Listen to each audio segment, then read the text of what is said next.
Hello बच्चों, स्वागत है आप सबका आपके अपने चैनल क्रेजी गणित पर। मैं लेकर सुतार आप सबके सामने एक बार फिर से आ चुका हूं आपकी हिंदी को क्रेजी करने के लिए। चलिए शुरू करते हैं। इससे पीछे वाले पार्ट के अंदर, वीडियो के अंदर, मैंने आपके सामने सूरदास जी का वेरी खतरनाक वाला, है ना बेटा, वेरी खतरनाक वाला कवि परिचय लेकर आया था। और अब मैं आपके सामने लेके आया हूं आपकी उसी बुक का, उसी पुस्तक का पार्ट 2, यानी कि तुलसीदास जी भाई साहब, उनका मैं आपके सामने क्या लेके आ चुका हूं, कवि परिचय ला चुका हूं। चलिए वीडियो करते हैं शुरू। वीडियो को शुरू करने से पहले अभी कभी इस वीडियो को लाइक जरूर कर दो। चैनल पर अगर आप नए हो तो चैनल को क्या कर दो बेटा, सब्सक्राइब कर दो और बेल आइकन दबा दो। जिससे होगा क्या, ऐसे crazy crazy video, easy tricks आपके पास में आती रहेगी। चलिए शुरू करते। देखो बेटा, पार्ट 2 मैं आपके सामने कवि परिचय की सीरीज लेकर आया हूं, तो उसको अपन कंटिन्यू करेंगे। कवि परिचय देखेंगे पहले, फिर उसके बाद जितने भी लेखक परिचय। आप एक काम करें, एक व्हाइट कॉपी ले, फिर व्हाइट पेपर्स ले, उनके ऊपर जो है मैं जैसे भी कवि परिचय लिखवा रहा हूं बेटा, उनको लिख लो और सुबह शाम उनको देखते रहो, याद करते रहो, पढ़ते रहो। आपके माइंड में परमानेंट सेट हो जाएंगे। आगे बात समझ में? चलिए शुरू करते हैं। देखो पार्ट 2 बेटा, तुलसीदास। पार्ट 2 क्या है बेटा? तुलसीदास जी। तुलसीदास जी का कवि परिचय सबसे पहले पढ़ लेते हैं अपन। देखो, मैंने आपको बताया था हमेशा कवि परिचय पॉइंट्स के अंदर लिखा जाता है, सिखाया था ना पहले पार्ट के अंदर। तो सेम वही पॉइंट है, कोई पॉइंट चेंज नहीं हुआ। जन्म, जन्म स्थान, माता पिता, गुरु, रचना, भाषा, उपलब्धि और लास्ट के अंदर आती है आपके मृत्यु। तो उन सबको पॉइंट के हिसाब से याद करें। देखो भाई, जो तुलसीदास जी है, पहले उनके बारे में थोड़ी सी मैं आपको कुछ बातें बता देता हूँ। जो तुलसीदास भाई साहब है, वो भी आपके जो है एक ब्राह्मण थे बेटा। क्या थे बेटा? ब्राह्मण। क्या थे भैया? ब्राह्मण। अच्छा सर, तो आपने बताया था सूरदास जी भी ब्राह्मण थे। बिल्कुल ब्राह्मण थे, ये ब्राह्मण थे। सूरदास जी कौन से ब्राह्मण थे? सारस्वत। और ये कौन से ब्राह्मण थे भैया? ये वैष्णव ब्राह्मण थे। कौन से थे भैया? वैष्णव ब्राह्मण। ये क्या कि छोटी छोटी एक्स्ट्रा इंफॉर्मेशन होगी ना, तो मजा आएगा चीजों को पढ़ने में। और आगे बात करते हैं। ये भाई साहब शुरू के अंदर राम भक्त नहीं थे, शुरू के अंदर डाकू थे, चोर थे। पत्नी ने इनको जो है उलाना दे दी, तो उसके बाद में ये राम भक्ति करने लगे। देखो सबसे पहले इनका जन्म देख लेते बेटा। जन्म हुआ था सन 1532 के अंदर। कब हुआ था? 1532, यानी ज्यादा पुरानी बात नहीं है, लगभग अकबर के काल की बात है, महाराणा प्रताप जो है उसके टाइम की बात है। तो सन 1532 के अंदर जन्म हुआ था इनका। इसके बाद में बात करते हैं बेटा जन्म स्थान।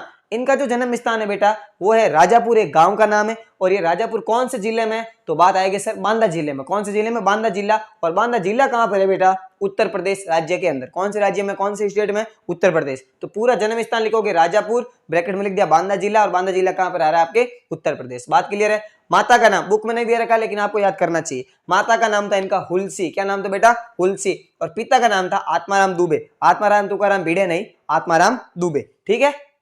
गुरु का नाम देखो बेटा, गुरु का नाम था नरहरिदास। क्या नाम था? नरहरिदास। इसके बाद में मैं आपसे बात करता हूँ रचना के बारे में। तो 3 रचनाएं आपको लिखनी होती है हमेशा।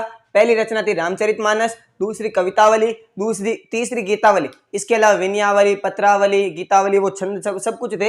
लेकिन रामचरितमानस जो था ना बेटा, जिसके अंदर संपूर्ण रामायण है 7 कांड के अंदर, है ना, रामचरितमानस उनका सबसे प्रामाणिक ग्रंथ था। उसके बाद में उनकी जो प्रसिद्धि है ना बेटा, नेक्स्ट लेवल की थी, नेक्स्ट लेवल की। तो जैसे सूरदास जी का था ना सुरसारावली, वैसे रामचरितमानस था किनका? तुलसीदास जी का। किनका था बेटा? तुलसीदास जी का।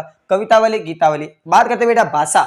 अब इनकी भाषा कौन सी थी? भाषा थी बेटा अवधी और ब्रज। अब आप कहोगे सर दोनों? यस दोनों। इनको अवधी भाषा भी आती थी और ब्रज भाषा भी आती थी। इसीलिए दो जन्म स्थान की इनकी भी वो मिथ चल रहा है। कोई जिला एटा करके कुछ दे रखा, वो आपको याद नहीं करना, आपको यही याद रखना। ठीक है। तो देखो अवधी भाषा भी थी, ब्रज भाषा भी थी। रामचरितमानस अवधी भाषा में था, जबकि कवितावली, गीतावली, छंद, विनयावली वगैरह जो है वो आपके ब्रज भाषा में था। इनकी उपलब्धि क्या बेटा? उपलब्धि या फिर उपाधि, 2 उपलब्धि हमेशा लिखनी होती है। पहला, सभी पद गेय।